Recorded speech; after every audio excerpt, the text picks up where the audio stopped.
Do a real quick comms check from my end. Can you hear me? Yes, we can hear you. Beautiful. Thank you.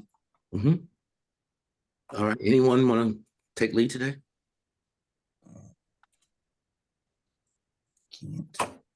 I can. It doesn't matter. No, you're fine.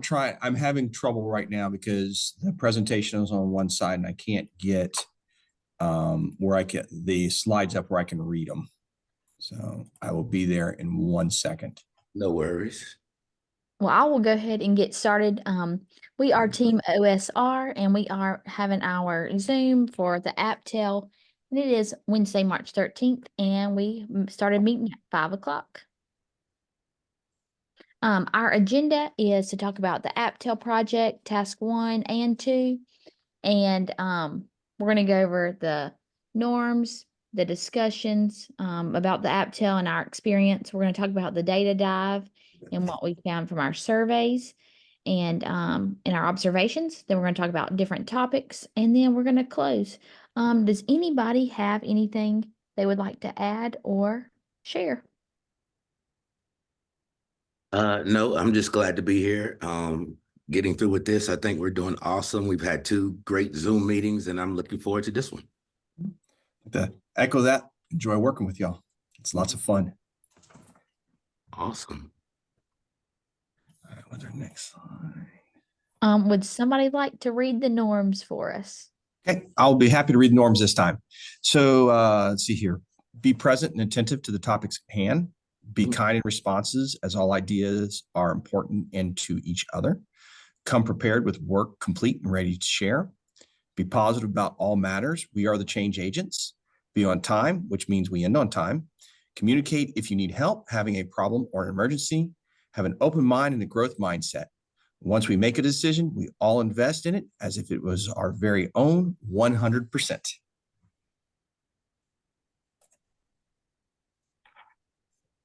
So we're going to start by discussing our experience. We're going to describe the experience with leading the PLC with the AAPTEL. Do we think teachers are empowered as teacher leaders, and do they have efficacy? And share what went well with the AAPTEL, share what you wish you would have done differently with the AAPTEL, and then share what you learned from leading your PLC with the AAPTEL. Does anybody want to start? I'll start with the first one. Okay, So, great. I'm still doing my observations, and I've gotten some survey data in, so there's still some more folks I'm waiting on. But if I was to do a thumb sketch of what I'm seeing in my school, in the classroom, based off of a Marzano survey, I'm seeing teacher empowerment. I'm seeing a lot of the high impact best practices being performed in the classroom. Now, when I go look at the survey results, I actually don't see a lot of teacher leadership from Whitaker's survey. Most of those questions are coming back in the main as no, teachers are they're not consulted via budget. They don't feel they have input on school policies and so on and so forth. So I'm seeing kind of an interesting split between efficacy and leadership, whereas the first part of the narrative would lead me to believe that there are supposed to be a union, that when you have leadership, you get efficacy and vice versa.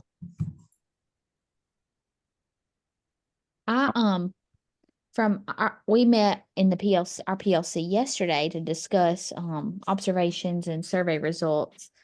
And we talked a lot about how we think it definitely depends on who the teacher is, their relationship with the administration, and what they do within the school. Like, there were some people who answered as they have a part of the budget because they're the department chair and they have more say-so with the budget versus somebody who is not very involved. They said no.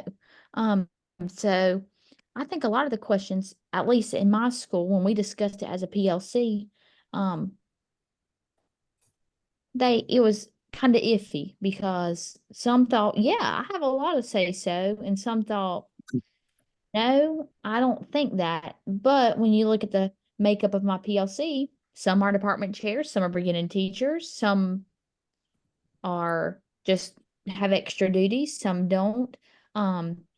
So I thought that was interesting, but a lot of mine, I think I was shocked because I think a lot of the survey results for mine said yes, that they did have, um, they did have teacher leadership roles. But one of the main ones at our school, I can remember, I'm not looking at the data right now, but when do they have a say in the hiring process? That was a big no for ours.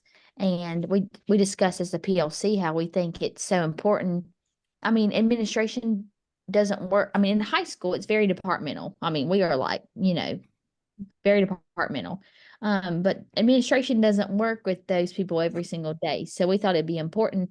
That's one area we thought that could really be helpful in the future if, um, they had to say so, at least in the hiring process.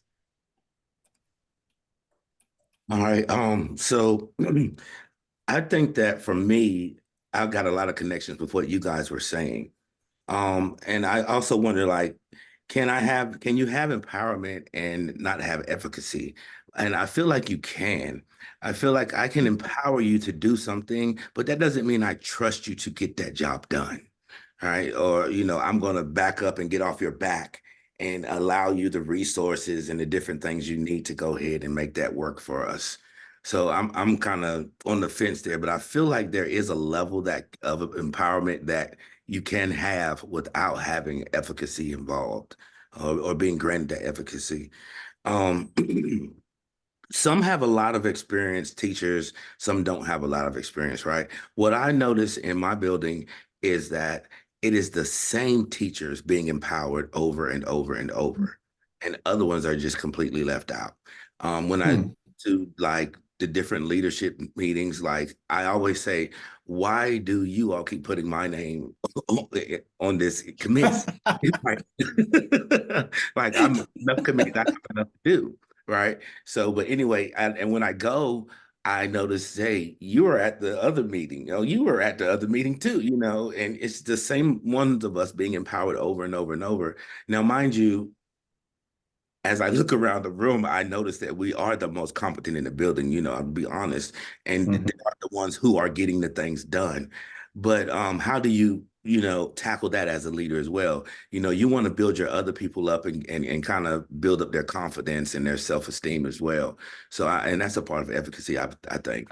And lastly, same thing with the hiring process. It is the same one of us who they call in every single time to interview. I'm interviewing with English, for people for English. I teach music. I know you have a department head or somebody there that could help you there. So just feel like that everybody doesn't get the opportunity to be a leader or be empowered. And at our school, I mean, I think some of it's unfair. Like, I think we're in a rural area. I mean, it's kind of the good old boy system. Um, I've known you forever. Like, there was a committee of teachers who got to pick the new, or who got to interview and hire the new football coach, but other teachers can't sit on a academic position. So that's where I don't understand how you're letting some people be part of the hiring process, but others, it's just like, oh, I'm just picking this teacher and there we go. What I thought was interesting, we're talking about budget, excuse me if I can get the words out, that across the board in my survey results, I saw no input on budget, no input on budget, no input on budget, no input on budget. And it not trying to question the survey so much, but the fidelity of the survey, because I know every time I walked into my principal's office and say, hey, boss, I need $2,000 for this math program for math classes between a couple of us teachers, I get the $2,000 right away. So what I have not had a chance to do is delve down into questions like that. So what do you mean you don't feel like you're included on budgeting decisions? Or what do you mean what do you mean? Could you explain a little bit more of why you answered the way you answered? I think that provides some more insight in. Question, Sean. Mhm. And I'm sort of the same way. So I'll go in and I say I need this and I'll get it with no problem, right? But to me, that doesn't feel like to me that I'm being included in the budget. That just feels like that you have some money that you can spare to give me from the budget that's already set. You know, you may pull that from here or pull that from there. But I wasn't sitting down with you when you said, okay, we have $1 million. Okay. 10,000 is going here. You know, every school have $1 million. That would be so awesome. But 10 is going here, 10 is going there. That's why I could see why maybe they say they feel like they're left out of that process. Yeah, I agree. And what I don't know enough of right now to dive deeper on that discussion is what kind of budget is my principal being handed from the district office? So how much liberty does he have in moving colors of money around? Yeah. So Hope for that. yeah, exactly. It's like, if I go in and I go, hey, boss, I'd like to spend 10 grand. He's like, ooh, can't do that. Or, if I went in the fall and say, hey, next academic year, I'd like to spend 10 grand, and like, okay, maybe I can find that. Or would still the answer be, no, there's no way, because I get this much wiggle room and the budget is already programmed when it comes to me. Yeah, I don't know the answer to that question. yeah, I don't either. Yeah. So Olivia, what do you think went well and you want to do differently?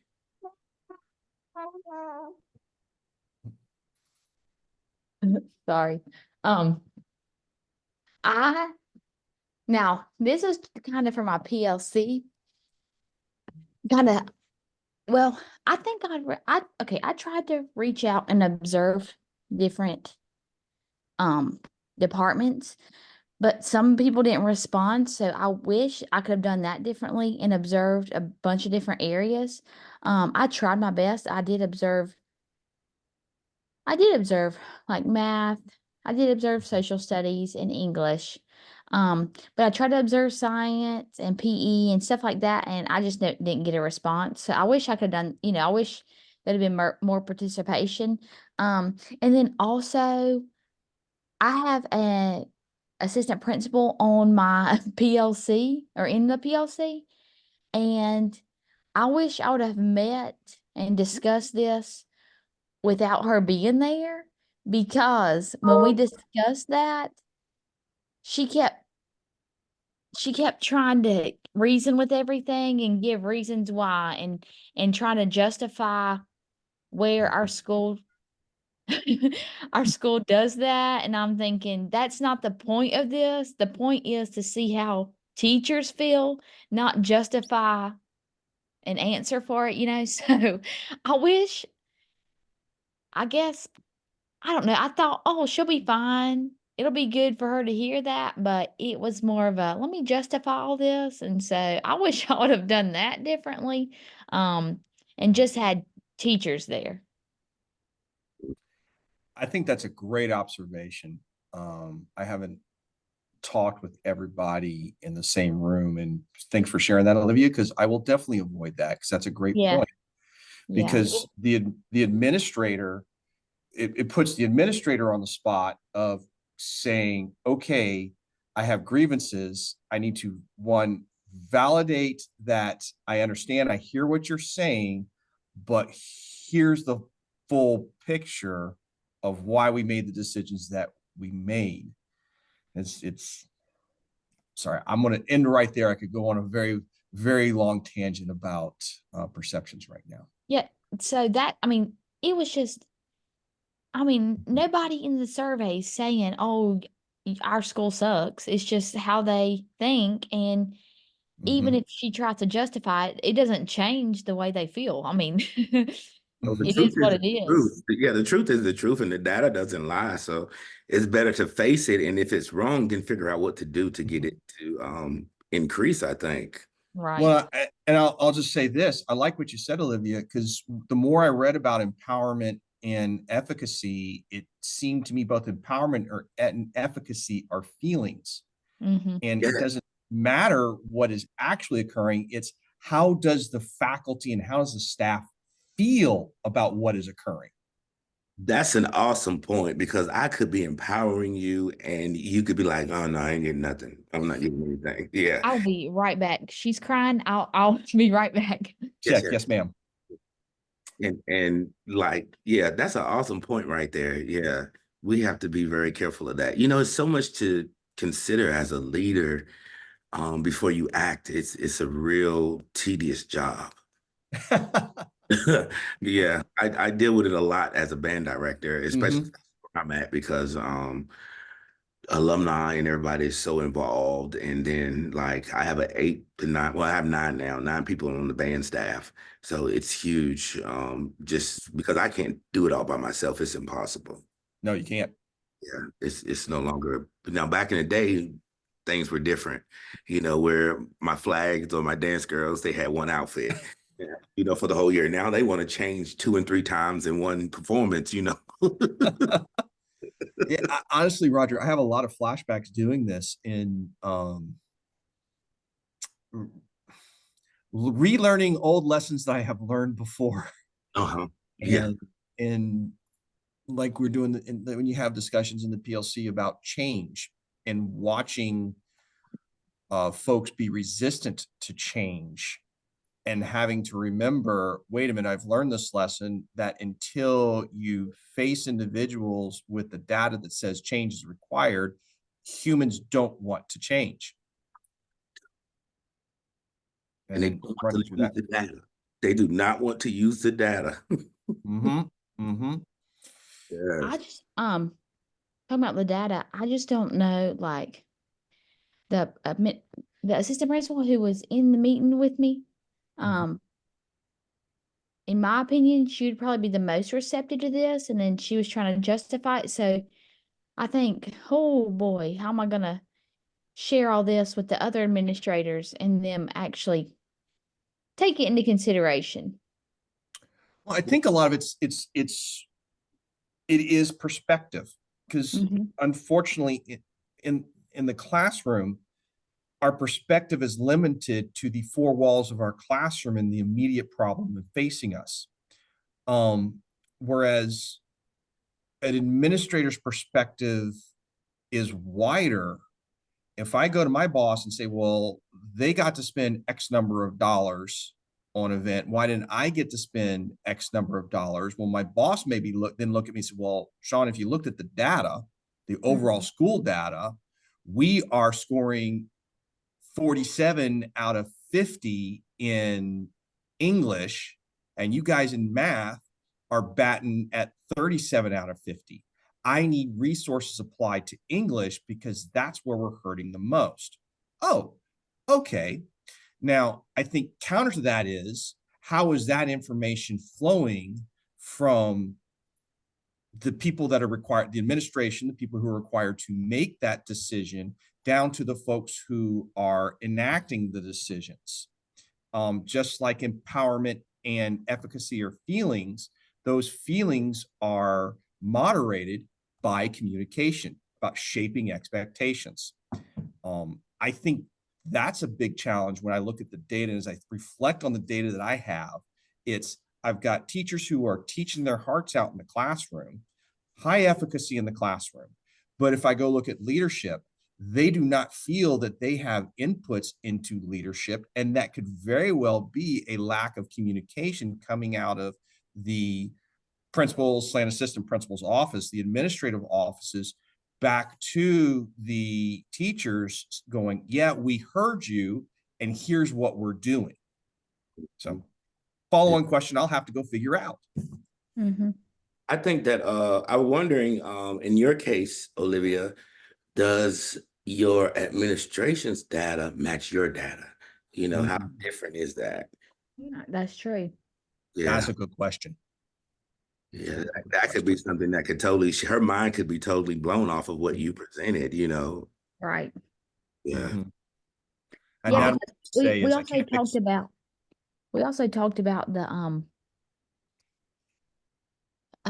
the teacher improve what was it? What is it? The teacher survey, teacher working conditions survey. mhm. We Oh talked yeah, I know about what you're talking that. about. And we talked about how there's people who this girl in the PLC said that she wants our school to look good. So even if she disagrees with something, she still agrees with it on the survey because she wants the state to look at our school good. And I think, but that's what the administration is looking at to help our school. And so that's there again, that data might be completely different than what they answer from me because they think, oh, I can answer this truthfully because it's just Olivia looking at it. Yeah, that's it. You're right. I don't think we've gotten to our action and growth plans yet. No. That's actually in the APTEL 3. We have talked a little bit about it, looked ahead at it, and kind of figured that it may be best to do the chart first. That's what I would think. But we'll see how that rolls, right? Olivia, I think you've shared with us your biggest challenge is just having to that your admin in the room and having to kind of maneuver Yeah. thoughts and her comments. I know that had to be very difficult. How it was like very after the whole meeting was over, how did you feel? Like, Well, I'm kind of a straightforward person, so it doesn't bother me, but I thought that it might have made her feel awkward because she kept, even though nobody was saying anything bad, it's just their opinions on the survey. But I think since she just kept trying to justify everything Mhm. after the fact, she probably thought, well, here I am trying to justify all this, and then this is what they think. But I mean, I talked with her about it later, and I just told her, I was like, people take things differently. Like we talked about the questions. I mean, people take questions differently. Those are broad questions. I mean, they're not very specific. They're pretty general. And so we talked about that, and she seemed fine, but I thought, man, I should have thought this through before. mhm. But I didn't want to like exclude her because I think it's good for them to know. And in reality, I have to share my results anyway. So this is Um, real world. And I'm sitting here racking my brain. How about either of you? Is there anything you think you could have said to her before the meeting to maybe make the meeting go better? I don't know. Yeah, I can't think of I mean, anything. it's like she got the survey and they knew, like, I sent out before what we would be discussing. So I don't know. I don't know if we just got in there and it was like, I think she probably thought, oh my gosh, this is my job to try and improve the school. And here all this is happening. I don't know if it was that. I don't know, but it was, if I could go back in time, it would be different. Could have been like, I think for me, I may have tried to say something and not even knowing that anyone would act in a certain way. You just think of something like, okay, guys, this is this data is a representative of the actual, of what's happening at the school. It's not a complete representative of what's happening, because you don't have 100% participation from everybody. Right. Mhm. You don't Yeah. know how the data is skewed. Yeah, exactly, exactly. And as a leader, that to think about those things, that lets us grow a little bit because you get in a situation and then hindsight is like, what could I have done, right? I know. Mhm. I know. But I think that on the next question, how do you think my leadership skills have grown? I think that is it. Like, this is an experience where I will think about in the future, who do I actually need at this meeting to discuss this? Who do I need to exclude? And think about, how people, I guess it's more of being sensitive to other people's feelings beforehand. I need to think through that better in the future. Mhm. Yep, I agree. Anything else you want to share, Sean? I think the biggest challenge that I faced on this project was getting my head wrapped around what we meant by empowerment, what we meant by efficacy, all the different aspects and the checklist and the survey, and having started this process earlier, so I would have more data right now. I'm just thankful I can learn from Olivia at this point on that one, because that's a really, really, we talk about lessons learned that you forgot you learned. Um, seen that one before, and with the commanding officer telling officers, get off the mess decks, stop hanging around the enlisted because they need their own places. And I think something applicable here. Well, for me, I think I really didn't have no challenge with this. Everybody was so willing to do whatever I needed them to do, that which I was like, okay, awesome, great. I think everybody believed they owed me a favor. I love it. I honestly believe though, I've grown more in this meeting than I actually did doing that little bit of work, right? I did some research and stuff, right? But for me having that knowledge and you guys having that knowledge and talking back and forth with you, so now I think more of now empowerment and efficacy. Yeah, those are really feelings, right? I didn't really grasp that concept at first. I'm knowing for sure that, you know, things are the same at your school. One group of leaders is leading everything. One other thing here, oh, how does your admin really feel about the results that you put forth, right? So I pulled that out of what Olivia was talking about today. And what Sean let us know today is that, hey, you may already know this lesson, right? Don't act insane, you know, you know this lesson, and act mature and follow through with what you know. And I really think that's pretty much all I have for today. I think it's great. Yep. I Thank you. do want to echo this. I really appreciate it. I do learn a lot when I sit in here with you guys. This is awesome. Yeah. Yeah, we have a good team. Yeah, I appreciate how we call on one another when we need things, you know, and I hope the other teams are doing that as well. It's just like jelly here, but I don't know what's going on over there, but we'll pray. Yeah. All right, we're at 27:20, guys. We did awesome. I guess thank you so much. We rock again. We are the awesome team. All right. Have a nice night, guys. I got another meeting to attend. Thanks. Love you Thanks. guys. Have a great one. Love y'all Thank too, you. man. Have a good night. Good night. Bye. Bye. Where's that at?